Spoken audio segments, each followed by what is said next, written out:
Bunlar deməli necə şantaj edirlər uşağı.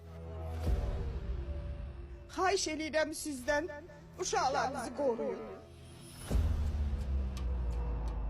Paytaxtın Binəqədi rayonunda bədbəxt hadisə baş verib. Hadisə rayonunun Rəsuzadə qəsəbəsində qarşısında dayandığımız mənzildə qeydə alınıb. Məlumata görə 13 yaşlı yeniyetmə qızın meyidi valideynlər tərəfindən axşam saatlarında mənzildə aşkar edilib. Daha sonra mərhumun telefonunda gördükləri ailəyə daha da şok yaşadıb. Heç kimin ağlına gəlməyib ha.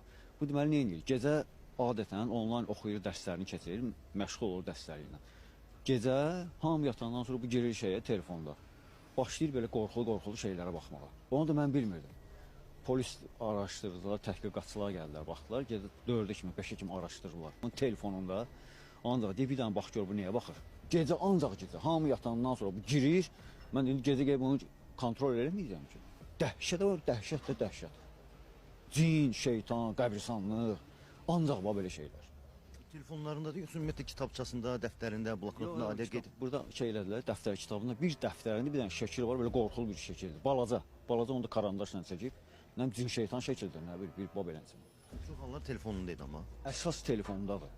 Mənə də maraqlı o gəlir ki, bu nə bilim haker deyirlər, kompüterdən, internetdən başa çıxanlar bunu ləğv eləyə bilmirlər. Valideynlər sizdən xahiş edirəm, biz yaşadıq, siz yaşamayın. Uşaqlarınızın çəkdiyi şəkillərə, rəsmlərə baxın.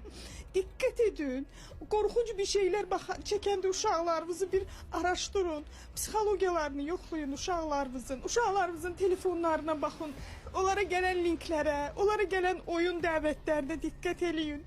Heç olmasa ayda bir dəfə özünüz bilmirsinizsə polis idarələri var. İnternetdən anlayan insanlar var. Onların yanına aparın telefonları, bu uşağın bütün telefonuna baxsın, YouTube'da hara girir, oyunlarda hara girir, nələrə baxır, bu oyunun sonu hara götürür onları.